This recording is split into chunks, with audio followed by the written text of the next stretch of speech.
Why would someone stay with a partner who's cheated on them not once, but 2, 3, even 5 times? It sounds crazy, right? Just leave already. But here's the thing. The psychology behind staying is way more complex than just low self-esteem or being desperate. Let's talk about what's really going on in the brain of someone who keeps taking back a cheater. First, let's get one thing straight. We're not talking about someone who forgives one mistake and moves forward. We're talking about people who stay through a pattern of repeated betrayals. And before you judge, the reasons are darker and more complicated than you think. Here's what most people don't get. When someone cheats on you, your brain doesn't just feel sad. It goes into full-on withdrawal, like a drug addict who can't get their fix. A study from Rutgers University found that romantic rejection activates the same brain regions as cocaine withdrawal. The same ones. So when your partner cheats and you're scared of losing them, your brain is literally craving them like a substance. You're not weak. You're experiencing a neurological response that's incredibly hard to fight. Here's where it gets even messier. Something called trauma bonding kicks in. This term was originally used to describe hostage situations, but psychologists now know it happens in relationships too. When someone hurts you deeply, then shows you affection and love, your brain creates an intense emotional attachment to them. It's like your nervous system gets addicted to the cycle of pain and relief. The cheater betrays you. You feel devastated. Then they apologize, cry, promise to change, show you intense love and attention.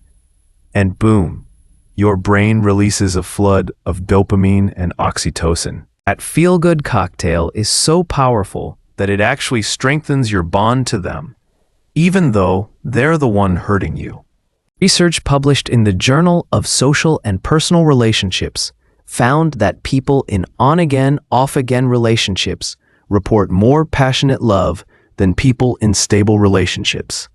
Your brain interprets the chaos as intensity and mistakes it for deep connection.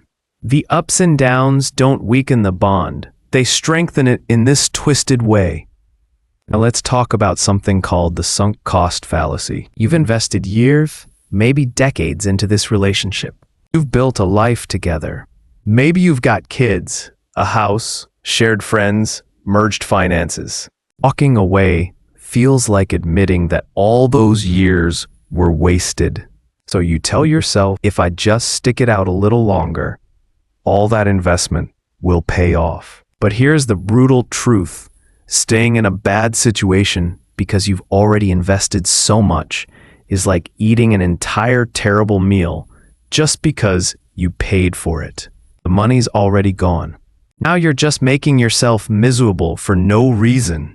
Then there's the identity crisis aspect. For a lot of people, being in a relationship isn't just part of their life. It is their life. Their whole identity is wrapped up in being someone's partner. The thought of being single, of having to rebuild their entire sense of self, is terrifying. Studies show that people who define themselves primarily through their relationships have the hardest time leaving, even when the relationship is toxic. Who are you without this person? The question feels impossible to answer. Here's something that doesn't get talked about enough.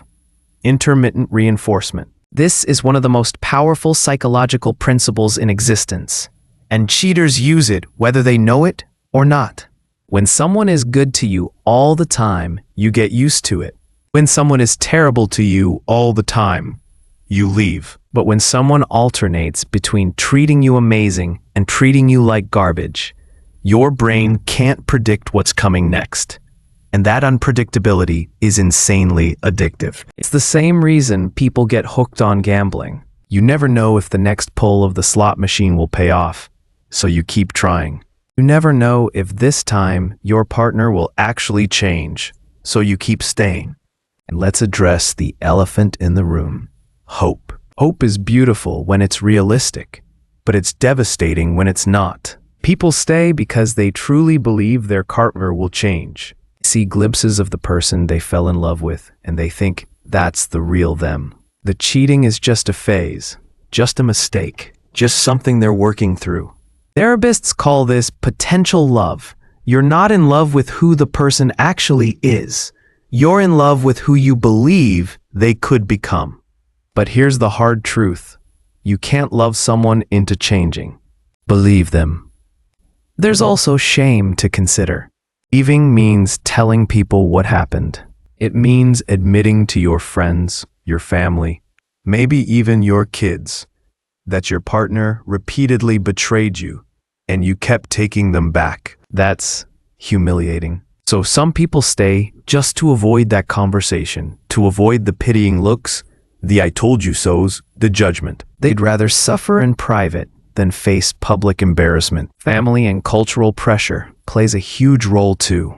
In some cultures and families, divorce or separation is seen as failure, especially for women. You're told to work it out, to think of the children, to forgive and move on.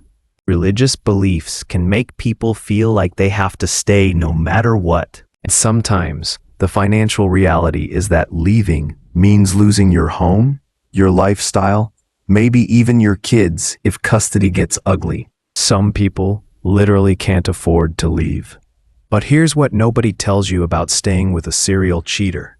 It changes you, not in a you'll grow from this way. It erodes your self-worth piece by piece. You start believing you deserved it somehow, that you weren't enough, that if you just tried harder or looked better or were different, they wouldn't stray. You become hypervigilant, constantly checking their phone, monitoring their whereabouts, feeling anxious every time they're late coming home. That's no way to live. That's not love. That's a prison you're building around yourself. So here's my question for you. If someone you loved was in this situation, what would you tell them? Would you tell them to stay and hope for change? Or would you tell them they deserve better? Drop your thoughts in the comments.